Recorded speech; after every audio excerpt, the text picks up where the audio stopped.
My name is Henry Caldwell, and this past Christmas was the first one I faced without my wife, Margaret. The house still smelled of the roast beef she used to season with rosemary, the kind that filled every corner with warmth. I tried to honor her memory the only way I knew how, by setting the table exactly as she liked.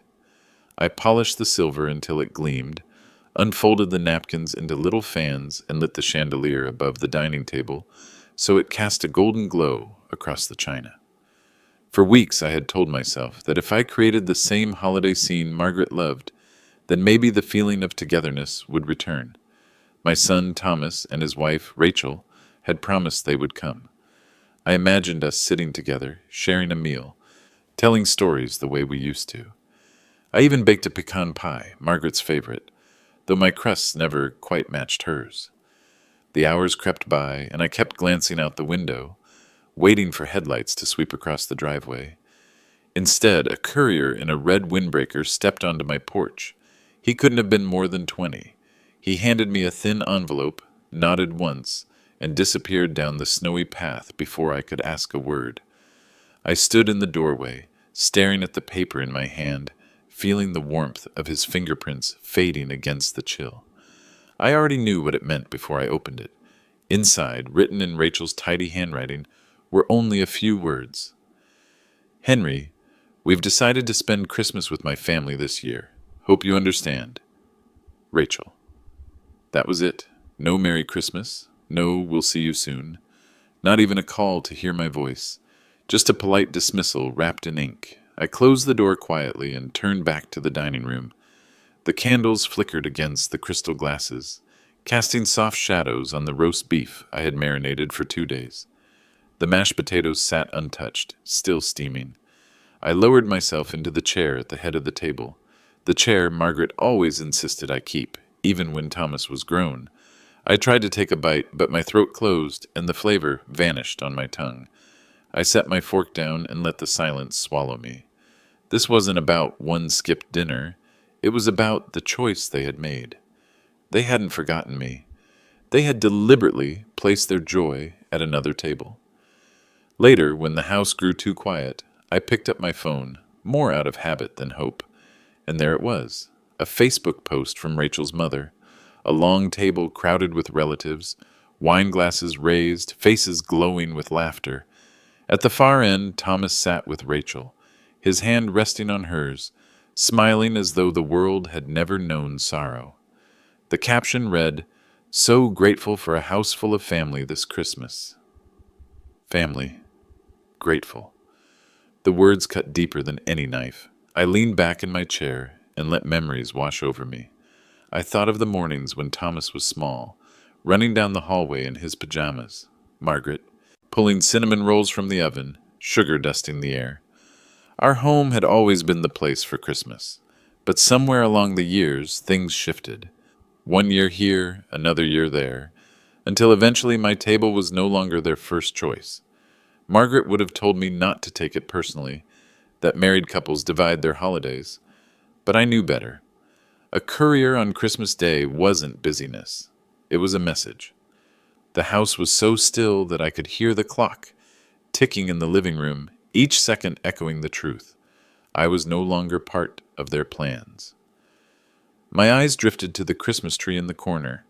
At the top, the star Thomas had made in 3rd grade leaned awkwardly, 1 point broken, but always placed front and center by Margaret. "It's perfect just the way it is," she'd say. Now the star looked more like a reminder of what had been lost. That night I sat in my recliner, the other chair beside me empty. Margaret's knitting basket still rested on the floor, a ball of yarn frozen mid-loop. I hadn't had the heart to move it. Outside, a car passed, headlights sweeping across the window. For a split second, I thought maybe Thomas had changed his mind, that he would walk in and say he was sorry. But the car drove on. I clasped my hands together and admitted to myself what I had been avoiding. This wasn't an accident, nor was it a one-time oversight. This was the path they had chosen, and I was simply being left behind. When I finally went to bed, the house felt colder than it had in years. On the dresser sat a photograph from our last Christmas together. Margaret's smile as bright as ever. Thomas and Rachel were in the picture too, but even then their eyes looked elsewhere. I stared until my vision blurred. It was the first time I truly whispered to myself, they didn't forget me. They chose someone else's table. The morning after that hollow Christmas night, I woke before the sun had fully risen. My body ached from a restless sleep, but my mind refused to stay quiet. I brewed a pot of coffee the way Margaret used to, strong, with a pinch of cinnamon, and stepped outside into the cold. The winter air bit at my cheeks, crisp and sharp, the kind that made each breath sting. Frost still clung to the grass, shimmering under the weak light of dawn. Margaret had always started her mornings in the yard, no matter the season. She would walk the stone path to the bird feeder at the edge of the garden, humming softly as she checked to see if the sparrows had food. I never understood her insistence on feeding birds in the dead of winter. "Because they still need to eat, Henry," she used to say, "even when no one's watching." I found myself tracing her old routine, more out of habit than purpose. The bird feeder was still there, a little wooden house she had picked out years ago. Its roof was dusted with frost, the tray empty. As I reached to brush the cold wood, my fingers caught on something unexpected. Wedged tightly between the feeder's post and the roof was an envelope, slightly weathered but carefully tucked away. My heart thudded once, hard. My name was written on the front in Margaret's familiar hand, just Henry. No Mayor Caldwell, no last name, only the way she had written it on birthday cards, sticky notes, and love letters across the years. I stood frozen for a long moment, the paper trembling in my hands. The edges were worn, but the flap was still sealed. In the corner was a faint date, nearly 6 months ago, 1 week before she died. I carried it inside, sat at the kitchen table, and stared at it. The house was still, the clock ticking like a metronome marking the weight of the moment. Finally, I broke the seal. Her handwriting flowed across the page, each curve and loop unmistakable. There was no greeting, no holiday wish, just a single line. "If you're reading this, something has happened that I hoped wouldn't. Go to my desk, top drawer. There's more." I pressed the page flat against the table, my thumb tracing the words as if touching them would bring her back. My chest tightened. Margaret had known. She had prepared for something. My legs felt heavy as I walked down the hall to the study, the room I had avoided since she passed. Her desk sat untouched, the pen cup still full, her reading glasses perched atop a stack of crossword books, and a ceramic dish of paper clips waiting for hands that would never return. The sight of it nearly buckled me, but her note pushed me forward. I opened the top drawer. At first it was ordinary. Stationery, stamps, a half-used notebook. But as I ran my hand along the wooden bottom, my fingers brushed something taped underneath. I peeled it free and found another envelope, this one thicker. A small brass key was clipped to the outside with a paper clip. My breath caught. Inside the envelope was another note in Margaret's voice. "Henry, if Thomas ever shuts you out, this will make sense. You'll find everything you need at the place this key opens. It's yours, always was. You just didn't know it." Along with the note was a folded document. My eyes scanned the bold heading, property deed. The address belonged to a small town 40 minutes away, a place called Ashwood. I had never heard Margaret mention it in all our years together. I leaned back on my heels, the key warm in my palm. My late wife had hidden an entire property, waiting for the moment I might need it. She had anticipated what I had been too stubborn to admit, that Thomas and Rachel's distance was not just neglect, but a slow push away. I whispered into the quiet room, "You saw this coming, didn't you, Margaret?" The words echoed back to me, carried only by the hum of the furnace. I gathered the envelope, the key, and the deed, setting them gently on the desk. My mind spun with questions. Why Ashwood? Why keep it from me all these years? And what had she meant? If Thomas ever shuts you out? Did she see in him what I refused to see? I thought of Christmas night, the courier's envelope, the Facebook post filled with laughter that wasn't mine. A cold certainty settled in my chest. Margaret had built a safeguard, and she had left it for me to discover at the exact moment I needed it. I poured another cup of coffee, staring at the key lying on the desk. Its brass edges glinted in the morning light, a quiet promise that whatever Rachel and Thomas had in mind, I wasn't defenseless. Not anymore. For the first time in weeks, I felt something stir inside me, a spark of steadiness, as though Margaret's hand was still guiding mine. And I knew one thing for certain. I had to see that house in Ashwood with my own eyes. By the time I gathered the courage to act on Margaret's letter, the winter sun had climbed halfway up the horizon. The brass key weighed heavily in my pocket, warm from being turned over in my palm 100 times since dawn. I packed a small overnight bag just in case, adding the thermos Margaret always insisted I carry on long drives. Before locking the door, I paused at the entryway and glanced back at the dining room table. The roast beef, the candles, the folded napkins, it all looked like a stage set left behind after the play had ended. The drive to Ashwood was quiet. I took the old highway that cut past bare fields and skeletal trees, their branches clawing at the pale sky. Each mile felt like a step further from the life I thought I understood. My mind churned with questions I had no answers for.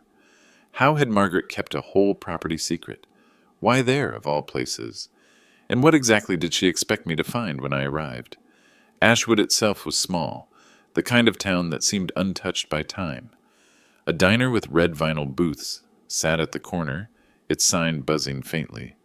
A gas station looked like it hadn't changed since the 70s. Beyond the main street, the houses grew sparse, tucked behind stands of pine and oak. The address on the deed led me down a gravel road that wound deeper into the woods, the crunch of tires loud in the silence. When I saw it, my chest tightened. A white house with blue shutters stood at the end of the lane, not run down, but not flashy either. The porch was stone, the steps sagging slightly, the railings weathered by decades of storms. It wasn't a stranger's home. It looked lived in, waiting. I parked in the driveway and sat for a moment, gripping the key. The cold air rushed at me when I stepped out, my boots sinking into the gravel. Each creak of the porch boards under my weight made me wonder if Margaret had walked here, if she had stood in this very spot, planning a future I never knew. The key slid into the lock as though it had always belonged there. The door opened with a soft click. Inside, the air was faintly scented with cedar and something sweeter, like old wood polished clean. Everything was neat. A wooden mantel displayed framed photographs, Margaret on the beach, hair whipping in the wind, a shot of the two of us on our 35th anniversary, and one I had never seen before, her sitting on this very porch, a coffee cup in hand, smiling at someone just out of frame. The couch was the same style we'd once owned in our first home. A bookshelf stood against the wall, filled with titles I recognized. Mysteries on the top shelf, cookbooks on the bottom, arranged exactly the way Margaret had always kept them. On the coffee table, a folded note rested beside a set of coasters. My hands shook as I opened it. This is yours, in case they ever forget who you are. No date, no signature, but I didn't need either. The handwriting was hers. I sank slowly into the armchair by the window, the note trembling in my hands. Margaret hadn't just given me a house. She had given me a reminder that I mattered, that my worth wasn't measured by whether Thomas and Rachel pulled a chair out for me at their table. She had built something to ensure I could never be erased. The rest of the house told the same story. The kitchen cabinets held neatly stacked dishes. The pantry was stocked with rice, pasta, canned vegetables. The refrigerator was unplugged but clean, ready. On the inside of a cabinet door, taped in Margaret's hand, was a grocery list. Coffee, bread, eggs, sugar. 2 chairs sat at the kitchen table, one cushioned with fabric she had sewn herself. Down the hall, one bedroom was neatly made, a quilt folded at the foot of the bed. The other room was mostly empty except for a few boxes, stacked in the corner, labeled Henry's Things. I didn't open them, not yet. When I returned to the living room, The late afternoon light slanted through the window, casting long shadows across the floor. I stood for a while, staring out at the yard. A birdhouse perched at the back fence, and beneath it a bench waited for spring. The quiet here was different from the hollow quiet of my own home. This silence felt chosen, peaceful, like the kind Margaret would have loved. I slid the key back into my pocket, locking the door behind me. The metal was still warm from my hand. Driving back toward town, I felt something shift inside me. For the first time since Christmas, the weight of being abandoned at my own table didn't crush me. Margaret had seen this distance coming. She had understood the slow drift, the way Rachel answered for Thomas, the way visits grew shorter every year, and rather than fight it head-on, she had left me a sanctuary. The headlights stretched long across the frozen road as I drove home. I didn't have all the answers yet, but one thing was certain. Whatever Thomas and Rachel thought they could take from me, Margaret had already made sure I still had something untouchable. I woke before the frost had burned off the lawns, the key from Ashwood still on the kitchen table where I'd set it like a compass. Coffee hissed through the old percolator, the cinnamon I'd added the day before now felt like a small act of defiance, a private tradition I could keep without permission. Through the window, I watched the neighborhood come alive. Mail truck down the block, a dog tugging its owner down the sidewalk and across the hedge, Samuel Harris's porch light blinking on. Samuel had practiced law for 40 years before he retired into a life of workshop projects and crossword puzzles. When Margaret passed, he'd shown up with a casserole and a toolbox, and never once offered advice I didn't ask for. That was the kind of friend a man leaned on when the ground shifted under his feet. I slipped the deed and both notes into a thin folder, pocketed the brass key, and walked over while the morning still held its breath. He opened the door with a slice of toast in hand and wood smoke curling out behind him. "You look like a man with papers," he said, and I realized I was clutching the folder tighter than I'd meant to. At his kitchen table, scarred pine always warm from sunlight, I laid everything out and told him the whole chain of events.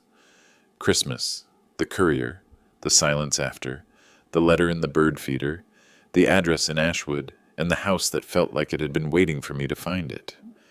Samuel read in a way I'd seen judges read, not just the words, but the spaces between them.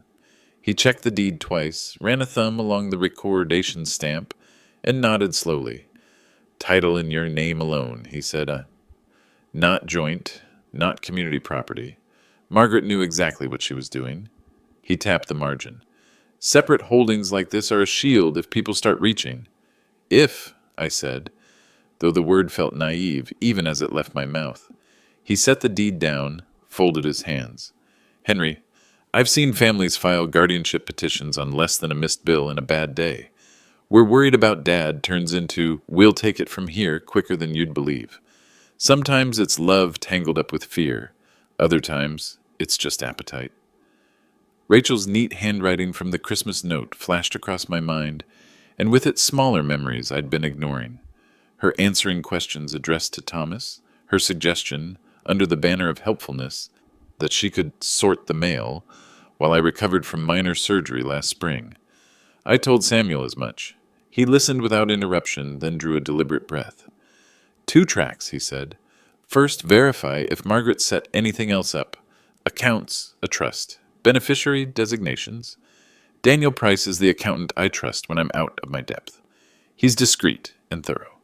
Second, starting today, you build a paper trail. Activity that shows you're managing your own life. Bank visits you, sign yourself. Receipts in your name. A note from your physician that your cognition is sound. It's not fair you have to prove the obvious, but it beats trying to claw your autonomy back after someone's yanked it away." I felt both exposed and strangely steadied. "You think they're moving already?" He tilted his head. "I ran into Thomas at the coffee shop yesterday. Asked me, too casually, how one updates beneficiary forms for an older parent who forgets passwords. Might be nothing. Might be rehearsal." Toast forgotten, he slid a notepad over and wrote out Daniel's number in his clean block letters. Call now. Bring him the deed, the letters, your last year of bank statements if you have them. And, Henry, change your locks this week. Not because I think anyone will barge in, but because it reminds you the threshold is yours. Back home, I stood in the hallway a long minute, folder under my arm, feeling the house measure me the way a tailor measures a client. Shoulders, breath, intent. Then I dialed. Daniel answered on the third ring, his voice even and unhurried. I explained that my late wife had left documents. I needed help understanding. He didn't ask for a story. He asked for a time. Tomorrow at 10, he said. Bring whatever you have and don't worry if it's messy. Messy is my job. Before noon, I'd done what Samuel suggested. I placed in-person alerts on my bank account so any large transaction would ping my phone. I wrote a note in my ledger about the Ashwood visit and stapled the day's gas receipt beside it. I called my doctor's office to schedule a routine checkup. The nurse said they could fit me in next week and reminded me to bring a list of medications. I thanked her, hung up, and on impulse found the spare set of house keys Thomas had once kept and dropped them in a kitchen drawer where I could see them. Little boundaries, visible to me, if not to anyone else. In the afternoon, I walked the block for air. The cold had sharpened, clear and honest, the kind of cold that puts a man's thoughts in order. Ellen Brooks waved me in from the hardware store door and told me she'd set aside cedar planks like I'd asked last fall. We talked about the leaky roof at the Veterans Hall, the fundraiser the high school was planning, ordinary things that stitched me back into the fabric of this town. When I left, she tucked the receipt into my palm. You always read the small print, Henry, she said with a grin. Makes my job easy. Back at the house, the phone vibrated with a text from an unknown number. A promotional message about estate planning workshops scheduled at the community center next month. I almost ignored it until I noticed the sender was a local firm. I knew Rachel followed online. Coincidence, maybe. Or maybe today was the day I started keeping notices instead of deleting them. I took a picture of the screen and printed it for the folder. At dusk, I sat at the kitchen table with the Ashwood key in front of me and Margaret's second note beside it. The furnace hummed. Somewhere outside, a car paused at the corner and then rolled on. I tried to imagine the moment Margaret had decided all this. Choosing a house, signing papers, hiding letters in places only love would make me look. It wasn't secrecy for secrecy's sake. It was strategy born of knowing me better than I knew myself, that I would forgive too quickly, that I would mistake silence for peace. The phone rang again. Samuel. One more thing, he said. If Thomas or Rachel shows up offering to help with records, keep conversations brief and at the door. No papers on the coffee table, no folders left open. If they ask about Ashwood, you tell them you're reviewing estate maintenance like any responsible adult. You don't owe them a map. I thanked him, and after we hung up, I caught my reflection in the dark window. Older, yes, but not lost. There is a moment in grief when the dead stop needing you and start helping you instead. I felt that tonight. Margaret wasn't asking me to cling to yesterday. She was asking me to guard tomorrow. I changed the deadbolt before bed, listening to the steady click of the new lock, the precise turn that confirmed the door was mine to open, mine to close. In the quiet that followed, a low engine idled somewhere down the street and then faded. I didn't go to the window. Let the street keep its secrets. I had enough of my own, and for once they were working in my favor. Tomorrow I would bring the folder to Daniel Price and lay my life out in neat piles across his desk. After that, if what Samuel suspected proved true, I would hire someone who specialized in the kind of quiet wars families wage behind polite smiles. Samuel had given me a name for that too, Elaine Morgan. If you need steel, he'd said, she brings it without raising her voice. I slid the key into the small oaks where Margaret used to keep spare buttons, turned out the kitchen light, and felt the house settle around me. Whatever Thomas and Rachel thought they were arranging, they were late. Margaret had already put the first pieces in place, and now, finally, I was learning how to play. Morning light poured across my kitchen table, turning Margaret's brass key into a thin golden arc. I gathered my folder, deeds, letters, receipts, and yesterday's notes, and drove across town to meet Daniel Price. His office was above a pharmacy, the kind of building that looked plain from the outside but hummed with quiet efficiency within. The receptionist offered me coffee, and soon Daniel appeared in the doorway, tall and calm. His gray hair swept neatly back. He shook my hand firmly, the way a man does when he means to steady you. "Samuel told me you might come," he said, guiding me to a desk stacked with ledgers and bound reports. I laid out Margaret's letters and the property deed, explaining how I'd found them, how Christmas had turned into silence, and how I feared the silence might soon become something louder.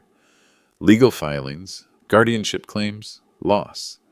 Daniel listened without interruption, only adjusting his glasses from time to time. When I finished, he spread the papers into neat rows. "Margaret was meticulous," he said finally. He opened his own laptop, tapping keys until records filled the screen. "Yes, Ashwood is in your name alone, but more than that. Look here." He turned the monitor slightly toward me. 3 years ago, she created a small trust.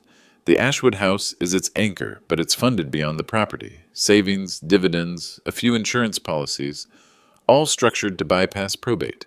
That means if anyone tries to declare you incompetent, these assets are still tied to the trust, not to them. It's protection most people never think to arrange. I sat back, stunned. Margaret hadn't just hidden a deed. She had designed an entire safeguard, layers deep. Daniel printed a stack of summaries and handed them across.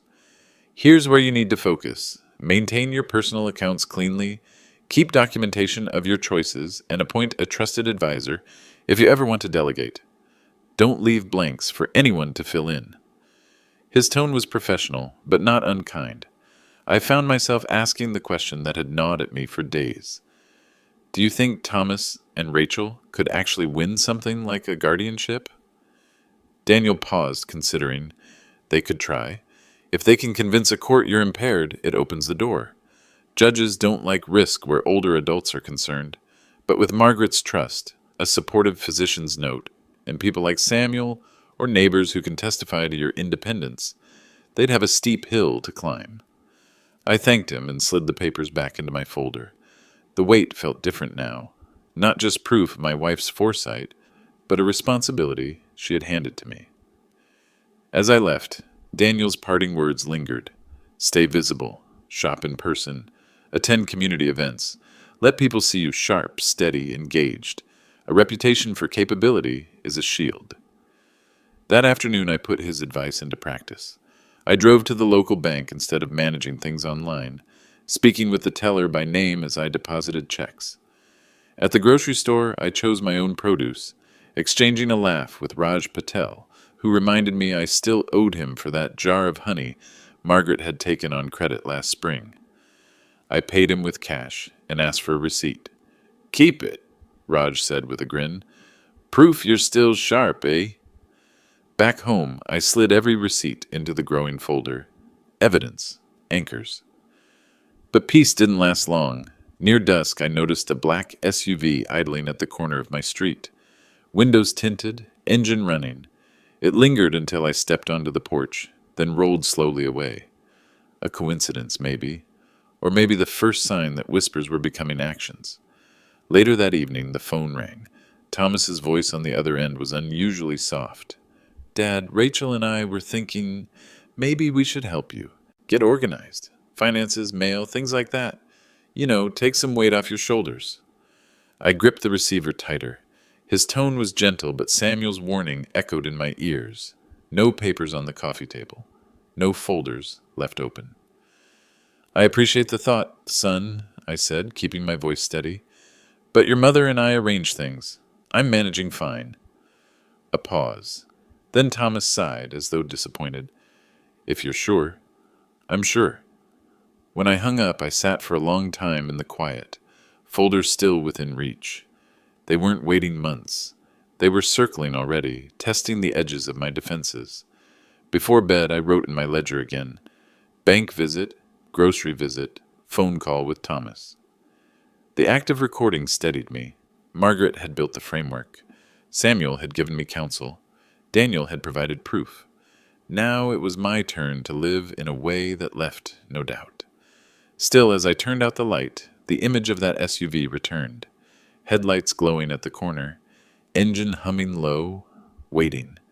Something told me this was only the beginning. The following week carried a tension that settled in my bones. I kept the folder close, updating it with every receipt, every ledger entry, every doctor's note. Still, a nagging unease whispered that paper alone might not stop the storm if Thomas and Rachel decided to move faster. On Wednesday, Samuel called. "Henry," he said, his voice calm but edged. "I spoke with an old colleague who still monitors the courthouse filings. Your son's name appeared on an inquiry for guardianship petitions. Nothing filed yet, but it means they're asking questions." The room tilted for a moment, though I was sitting perfectly still. "So it's coming," I said quietly. "Likely, and that means it's time you met someone. Her name is Elaine Morgan, estate consultant, strategist, sharp as they come. She's handled families far messier than yours. If you want someone in your corner, she's it." The next morning I drove to a modest brick office near the library. The sign outside read, "Morgan Strategies." Nothing flashy, no gold lettering, just 3 words. Inside, the receptionist ushered me into a room that felt more like a study than an office. Mahogany shelves lined with casebooks, a vase of fresh lilies on the desk. Elaine rose to greet me. She was in her early 50s, with dark hair pulled neatly back, and eyes that assessed without intruding. Her handshake was firm but warm. "Mr. Caldwell," she said, motioning for me to sit. "Samuel speaks highly of you." I handed her the folder, explaining as I had with Daniel. Christmas abandoned, Margaret's hidden letters, the Ashwood property, the trust. I told her about Thomas's call offering to help, and the black SUV at the corner. She listened without a single interruption, only jotting a few notes in a leather-bound pad. When I finished, she leaned back slightly. "Your late wife was very smart. She created both a financial shield and a symbolic one.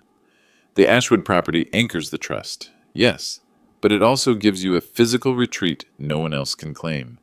That matters more than people realize." She tapped her pen lightly on the desk. "Here's what happens if they file. They'll try to paint you as incapable, forgetful, vulnerable, in need of oversight. The court doesn't want drama, it wants certainty. My job will be to present you as steady, competent, and above all, deliberate in your choices." Her eyes fixed on mine. "Can you do that in front of a judge, Henry? Can you sit there calmly while they question your memory, your judgment, your worth?" I swallowed, then nodded. "If it means keeping what Margaret left me, I can." "Good." She flipped open the folder, scanning the receipts and notes. "These are a strong start, but we'll need more. A pattern, not just a week's worth of proof. Regular routines. Community witnesses who can testify you handle your affairs. Samuel, Ellen Brooks at the hardware store, Raj Patel at the grocery. People like that. And your doctor's cognitive exam will carry weight. Judges trust medical letters." I felt steadier listening to her, as if she were stitching a plan from threads I didn't even know I held. Before I left, she handed me a card. "If Thomas or Rachel approach you again, don't argue. Don't explain. Just say, 'My consultant is handling things,' and hand them my number. That phrase alone can stop them from pressing further. Predators dislike resistance." On the drive home, the world outside my windshield looked sharper, clearer. I stopped at the diner in Ashwood, where the waitress poured me coffee without asking. I left a good tip, wrote the date and amount in my ledger, and even asked her name. Clara, so I could remember it. "Witnesses," Elaine had said. Every interaction mattered. That evening, as I sat on the porch, headlights slowed at the corner again. This time, I didn't retreat inside. I remained seated, coffee mug in hand, and stared directly at the vehicle until it moved on. My reflection in the dark glass door caught me by surprise.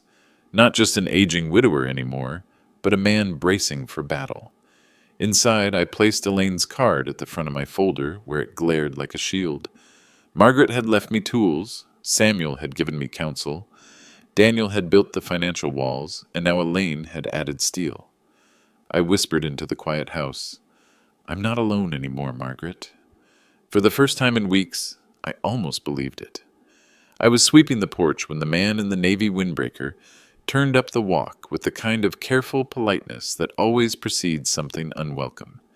He removed a glove, checked my address aloud, and asked for Henry Caldwell in a tone that already knew the answer.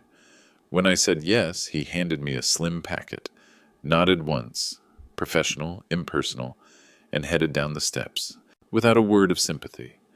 The weight of the papers didn't match their thickness. Inside were the county seals, the stamped date, and the headline that made my chest go tight. Petition for appointment of guardian and conservator. The petition named me as an adult alleged to be incapacitated, and listed Thomas Caldwell as the proposed guardian, with Rachel Caldwell as interested party. I skimmed the allegations, missed bills, confusion about passwords, susceptibility to undue influence, unsafe driving observed by neighbors, each claim wearing just enough truth to sound plausible, each one stretched until it snapped. For a long minute, I stood perfectly still, broom leaning against my leg, hearing Margaret's voice the way you hear a familiar hymn in a strange church. Then I set the broom aside, carried the packet in, and laid it on the kitchen table beside the brass key in my ledger. The hearing date was set for 3 weeks from Friday at the Maple County Probate Court. I pulled out my phone with a steadiness I didn't quite feel, and called Elaine Morgan. She answered on the second ring. "Did they file?" "They did," I said. "The packet's here." "Good," she replied, and I realized she didn't mean good for them. "Bring it in, today if you can. We start building now." At her office, Elaine read line by line, her pencil tapping only when a sentence deserved to be torn at the seam. "They're leaning on vagueness," she murmured. "Neighbors reported. Observed confusion. No names, no dates, no specifics. It's common. Vague accusations are easier to make than to prove." She flipped a page. "Ah, here it is. Respondents' recent isolation following spouse's death. They'll argue grief equals incapacity. We'll show the difference." She turned to me, eyes steady. "Henry, this is going to feel like being put under glass. I'm sorry for that. But we'll meet it on our terms." She began to list what she needed, each item crisp as a command. Bank manager who can attest to my visits in person, doctor's cognitive evaluation letter, receipts organized by date, neighbors who can testify, Ellen Brooks and Raj Patel as community anchors, and, if possible, a short affidavit from Daniel Price outlining Margaret's trust structure and my ongoing participation in decisions. "We'll also want photos," she added. "You in Ashwood, you at the bank, you at the grocery. It's mundane, and judges respect mundane." I left with a folder twice as thick as the one I'd carried in. On my way home, I stopped at the clinic. By luck or mercy, Dr. Alvarez had a cancellation. He ran me through a series of questions and tasks. Draw a clock, remember 3 words, recount my mornings step by step, and when he was finished, he smiled softly. "You're grieving, Henry, but your scores are solid. I'll write the letter. Pick it up tomorrow." At the bank, the manager, a woman named Lydia, remembered Margaret's recipe for pecan pie before she remembered my account number. "Of course I can sign a statement," she said, printing the nameplate from her drawer onto bank letterhead. "You've come in twice this month, and you always bring your ID." She stamped it with the heavy machine that made the paper sing.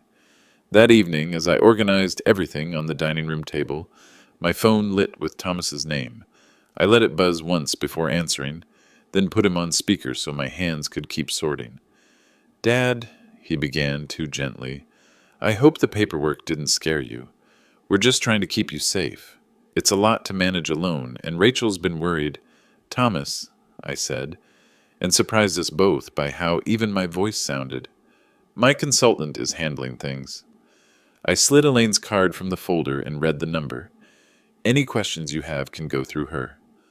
A pause, the kind that carries 1,000 unfinished sentences. You hired someone? I did. Another beat. Then the hardness he tried to keep out of his voice clipped the next words. We're doing what's best. I'm doing the same, I said. Good night, son. When the line went dead, I stood very still and let the house breathe with me. The old anxiety rose. What if I'd been too abrupt? What if this pushed him farther? But beneath it was a quieter certainty. Margaret had not given me a house and a trust, so I could apologize for defending them. Over the next days, the routine became a drumbeat. I visited Ashwood and took photographs of the meter readings, the labeled breaker panel, the pantry inventory in my handwriting. I paid the small county property tax in person and asked for a stamped receipt. At the diner, Clara laughed that I was the first customer to request a printed check for 2 coffees and a slice of pie, then gladly obliged. Back home, Ellen helped me load the cedar planks, slipping a copy of the invoice into my vest pocket, as if it were a talisman. Raj joked that he'd testify I chose better tomatoes than any man in town, and stapled my receipt to a brown bag with a flourish like a notary public. One night, the SUV returned. Instead of retreating, I walked down to the curb and stood beneath the streetlight, folder tucked under my arm, the cold air needling my cheeks. The driver's window cracked, and Rachel's voice floated out, soft as candy. We just wanted to check on you, Henry. I'm well, I said. If you need anything, you can call Elaine. She smiled like a neighbor offering a casserole. No need to make this formal. It already is, I answered, and watched the smile thin into a line before the SUV rolled away. When I told Samuel about it, he exhaled slowly. Good. Keep everything at arm's length until the hearing. They'll try to soften you up so you'll say something they can twist. Don't give them rope. On the Friday, before the hearing week, Elaine gathered us in her conference room, Samuel, Daniel, and me. She'd made copies of every receipt and letter, indexing them on the back of a yellow pad with the neat precision of a librarian. The court won't be swayed by speeches, she said. It will be swayed by simple facts that resist interpretation. We'll go first with Dr. Alvarez's letter and Lydia's statement. Then we'll have Ellen and Raj speak briefly to routine and presence. Daniel will explain the trust structure and your participation. Samuel will be there as historical context. She looked at me, kind but firm.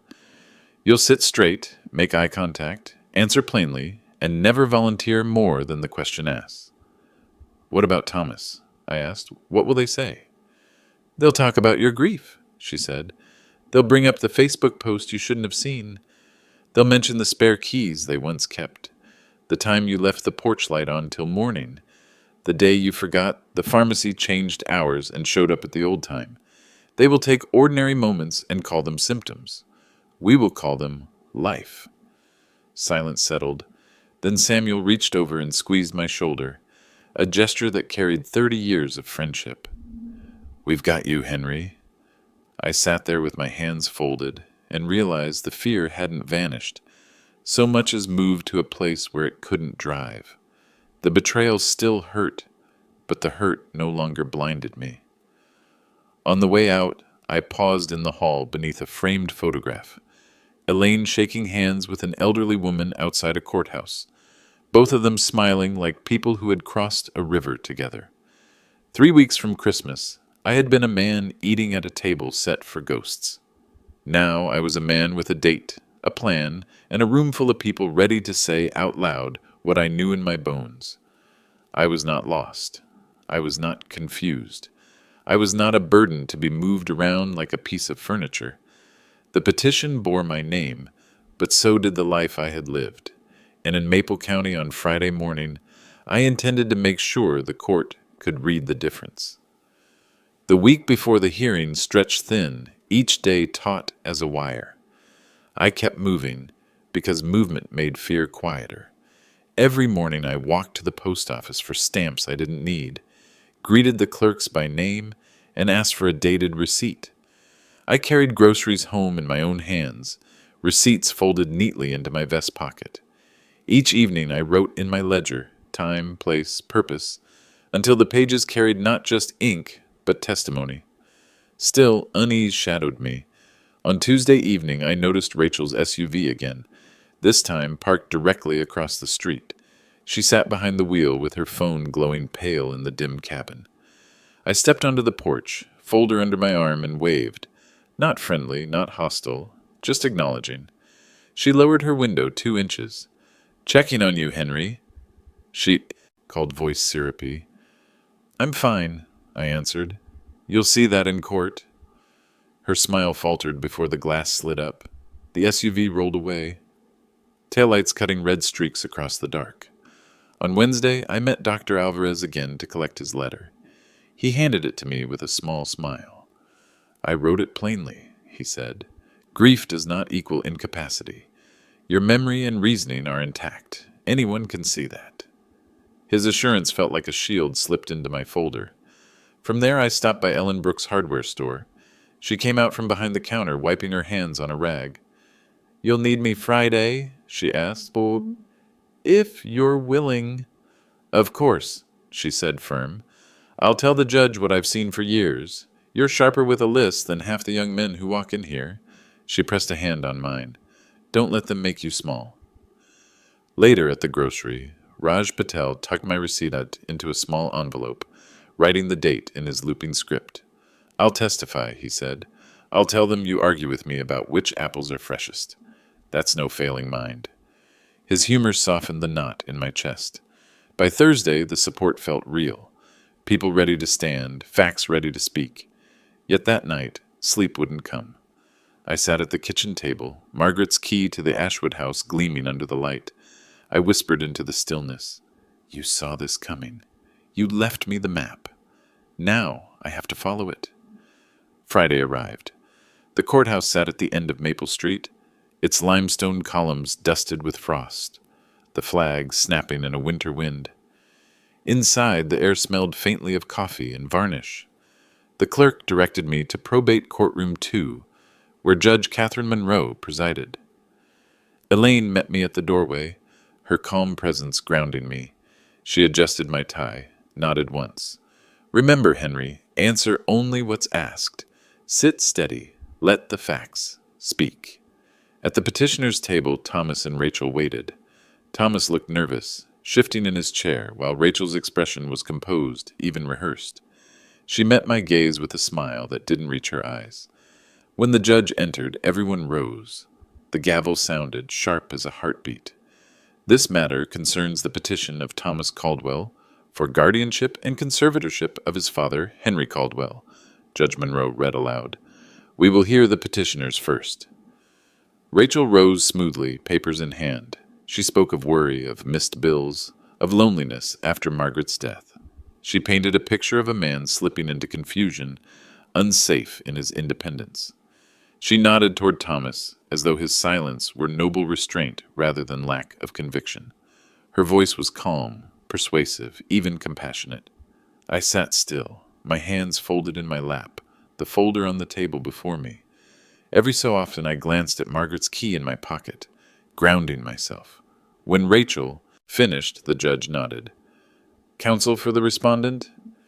Elaine stood. Her voice was steady, deliberate. "Your Honor, my client is not incapable. He is grieving, yes, but grief does not strip a man of his rights. We will show clear evidence of his capacity through documents, medical evaluation, and testimony." One by one, she called the witnesses. Dr. Alvarez explained his evaluation in calm medical terms, concluding, "Mr. Caldwell is fully competent to manage his affairs." Lydia, the bank manager, described my regular visits and attention to detail. Ellen Brooks spoke with pride, recounting how I kept ledgers of purchases and remembered every nail and board. Raj Patel brought a laugh to the courtroom when he described my insistence on the freshest tomatoes and exact change. Even the judge's stern face softened. Finally, Elaine presented the trust documents Daniel had authenticated. Margaret Caldwell structured this to ensure her husband's stability. Mr. Caldwell understands and maintains this trust, as evidenced by his actions and records. It is not the work of a man in decline, but of a family prepared. Through it all, I sat as Elaine instructed, steady, plain answers when addressed, no more, no less. When she rested our case, Judge Monroe leaned forward, her gaze sharp. Mr. Caldwell, I have one question for you directly. Why do you believe your son filed this petition? The courtroom hushed. I met the judge's eyes. My throat felt tight, but the words came. Because he listens to his wife more than to his own father, and because sometimes people mistake grief for weakness. But I'm not weak, Your Honor. I'm still the man Margaret trusted to carry what she left. The silence that followed felt like a held breath. Judge Monroe nodded slowly, then turned back to her notes. When the gavel struck to recess, Rachel's smile had slipped, and Thomas stared at the floor. When the recess ended, the courtroom air felt sharper, as though the walls themselves leaned closer to hear what would come next. Judge Monroe adjusted her glasses, tapped her pen once against the docket, and signaled for the petitioners to continue. Rachel rose with a calm smile, but her eyes flickered just a second too long toward the spectators. She called her first witness, a neighbor from 2 streets over, who claimed he'd seen me wandering aimlessly late at night. Under Elaine's questioning, the man admitted it had been dusk, not midnight, and that I'd been walking my dog, something I hadn't done in years since Margaret passed. A ripple of chuckles moved across the room. The judge silenced it with a glance, but the effect remained. Rachel's foundation had a crack. Next, she produced a pharmacist who described how I once arrived at closing time for a prescription after the hours had changed. He seemed confused, the man said. Elaine's cross-examination was swift. Is it confusion, sir? She asked. Or frustration at a schedule change not clearly posted on your door? The pharmacist shifted, admitted others had complained that week. Another crack. Finally, Rachel requested to speak herself. She glided to the stand, posture perfect, voice low and sympathetic. We love Henry, she said, glancing at the judge with practiced sorrow. But grief has clouded his judgment. He forgot bills, misplaced papers, left lights on all night. Thomas and I only want to protect him from exploitation. Her words flowed like honey, smooth and polished. For a moment I feared they might sway the room, but Elaine's eyes gleamed. She had been waiting for this. Mrs. Caldwell, Elaine began, her tone measured, you say you only want to protect Henry, yet isn't it true that you and your husband recently inquired with a realtor about selling his primary residence? Rachel stiffened. We were only exploring options. And isn't it also true, Elaine pressed, lifting a page from her folder, that you asked about expedited listings, cash buyers, and vacant possession? This email is dated just 1 week after Christmas. The room stirred. Thomas shifted uncomfortably in his chair, his face paling. Rachel forced a smile. That was preliminary research. Elaine stepped closer. Research that involved valuing a home you did not own. Research that included calculating a split of proceeds. She tapped the document. Whose handwriting is this in the margin, Mrs. Caldwell? Rachel's composure wavered. She glanced at Thomas, but he stared down at the table. Judge Monroe leaned forward. Answer the question. Rachel swallowed. Mine. Elaine let the silence hang a beat before continuing. So while Mr. Caldwell sat at home alone on Christmas, waiting for the family he cooked for, you were planning how to sell that very home out from under him? The mask cracked. Rachel's smile faltered into something brittle. That's not fair. It's not about fairness, Elaine interrupted gently but firmly. It's about intent. Your petition claims concern for Henry's safety, but your actions show concern for his assets. Which is it, Mrs. Caldwell? The question echoed. Rachel opened her mouth, then closed it again. The courtroom held its breath. Judge Monroe tapped her pen twice, eyes narrowing. I have heard enough on this point. Elaine returned to her seat, her expression calm, almost serene. I felt my heart pounding, though I had barely moved. Then the judge turned to Thomas. Mr. Caldwell, you've sat silent while your wife speaks for you. Do you have anything to add? Thomas lifted his head slowly, his face flushed. I only wanted what's best for my father. But the words sounded hollow, and everyone in the room seemed to hear it. Elaine stood once more. Your Honor, We respectfully move to dismiss this petition as both unfounded and conflicted by financial motive. The evidence shows Mr. Caldwell is capable, his affairs protected by a trust, his medical evaluation clear. The petitioner's credibility has been undermined by their own actions. For the first time that day, I allowed myself to glance at Margaret's key in my pocket. The brass pressed warm against my leg, as though she were still guiding me. Judge Monroe leaned back, folding her hands. I will consider my ruling after final statements tomorrow morning. She struck the gavel, and the sound rang like a bell of reprieve. As we filed out, I caught a glimpse of Rachel's face. Smile gone, jaw tight, eyes burning with frustration. Thomas trailed behind her, shoulders slumped, his confidence leaking like air from a punctured tire. Outside, the winter air hit me like a baptism. Samuel clapped my shoulder. "You held steady," he said. Elaine added softly, "Tomorrow, we finish this." I nodded, feeling a quiet strength rise where fear had lived for weeks. Tomorrow, the court would decide. But already the cracks in Rachel's mask had shown the truth, and truth, once revealed, is hard to bury. Morning light spilled through the courthouse windows like a promise. I arrived early, ledger in my pocket, Margaret's brass key in my palm, and sat quietly while the room filled. Elaine reviewed her notes without fuss. Samuel nodded once from the row behind me, and I felt steadier than I had in months. Rachel and Thomas entered together. He avoided my eyes. She did not. When Judge Catherine Monroe took the bench, the gavel's crack felt almost merciful. "We are here for final statements," she said. "Counsel?"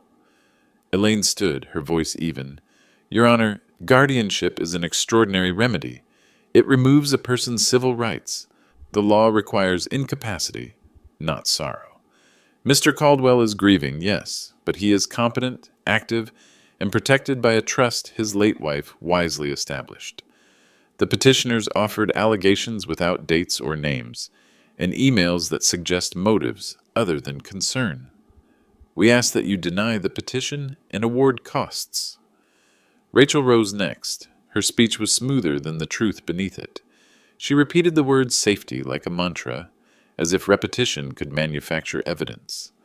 Thomas managed one halting sentence about loving his father, then melted back into his chair. The judge folded her hands. "I've reviewed the filings, testimony, and exhibits. I find Dr. Alvarez's evaluation credible. I find the bank manager's statement persuasive. I find the respondent's records consistent with a person managing his life." She paused, letting the silence settle. "I also find that the petitioners discussed selling the respondent's home and explored expedited cash offers, despite having no ownership interest. That evidence undercuts their claimed motivations." My heart thudded once, loud as a knock at a closed door. "Therefore," Judge Monroe continued, voice clear as glass, "the petition for guardianship and conservatorship is denied. It is dismissed with prejudice. Court costs are taxed to the petitioners. Additionally, the court awards the respondent reasonable fees associated with defending this action." She looked over her glasses at Thomas and Rachel. "You will return any keys, codes, or access you possess to Mr. Caldwell within 72 hours. You will not interfere with his financial affairs or property. If you believe he requires assistance in the future, you will approach him directly and respectfully, not through the court under the cloak of concern." The gavel fell. For a second the room stayed motionless, like everyone had forgotten how to breathe. Then air came back to me in a rush. I turned to Elaine. She gave a single satisfied nod. Samuel whispered, "That's the sound of a door unlocking."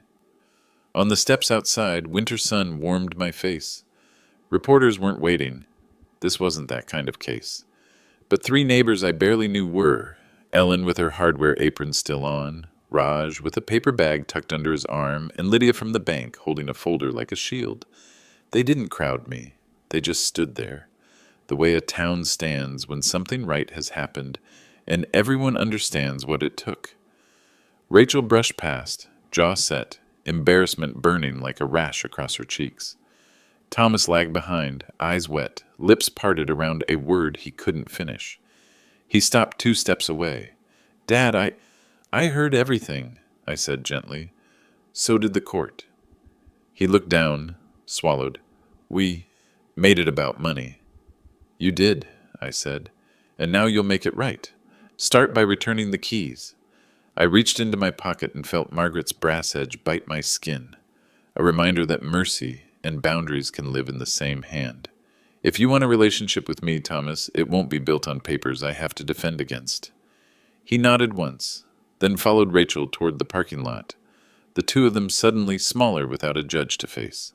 Elaine handed me a single sheet listing next steps. Notice to the trust officer, fee affidavit, a brief statement from my files recounting the outcome. This is victory and homework, she said with a faint smile. Take the weekend. On Monday we'll finish the rest. I drove, not home, not yet, but to Ashwood. The gravel crunched under my tires, the pines lifting steady against the winter sky. I climbed the porch and stood with the key in my hand, the same key that had felt like a question for weeks. Today it felt like an answer. Inside, the house smelled faintly of cedar and stored sunlight. I opened the windows to let the cold roll through, bracing and clean. On the kitchen table, I set my ledger and wrote the date, the case number, the judge's words. Petition denied, dismissed with prejudice. Keys returned, no interference. Beneath that, I wrote something for Margaret. Your map. Worked. I walked the rooms without hurry, touching the things she had chosen. In the spare bedroom, I opened the boxes she had labeled Henry's Things, a flannel shirt from our first winter in Indiana, a seashell we picked up the year Thomas learned to swim, a photograph of us in front of a cheap motel sign that promised color TV and delivered static. None of it expensive, all of it ours. By late afternoon, Samuel arrived with a bag of nails and a small brass hook. Every man needs a proper place to hang his coat, he said, and we installed it by the door, the tap of the hammer punctuating the day like a benediction. When we finished, he looked at me sideways. You thinking of staying here a while? I'm thinking of choosing it, I said. He nodded as if that answer had been waiting in the room longer than either of us. At dusk, I brewed coffee the way Margaret liked, strong with a pinch of cinnamon, and carried 2 mugs to the porch. The sky bled pink along the horizon. Somewhere down the road a dog barked, a screen door slammed, life went on. I took the spare keys from my pocket, the old set Thomas once kept, and laid them on the rail. Tomorrow, I'd hand them to him at the door and watch him place them in my palm. Not a gesture of reconciliation, a ledger entry with the world as witness. Before I closed up, I pulled my will from the folder and set it beside Margaret's trust summary. The judge had returned my dignity in public. Now I needed to secure it in private. I made simple notes for Elaine, reduced bequests to Thomas and Rachel, with a clause requiring demonstrated respect and contact, the balance to the community center and Veterans Hall where I'd found steadier company than in my own living room. Revenge, I realized, wasn't fire. It was architecture, quiet, weight-bearing, made to last. Night settled. I locked the Ashwood door, the key turning with a clean finality that sounded like faith. On the porch, I stood a moment longer and whispered into the cold, We did it, Margaret. The wind lifted, slipped past my shoulder, and went on its way. I drove home along the dark county road, not watching the mirrors for SUVs or rehearsing explanations for men in windbreakers. The house on Maple Street waited with its porch light on because I had chosen to leave it on.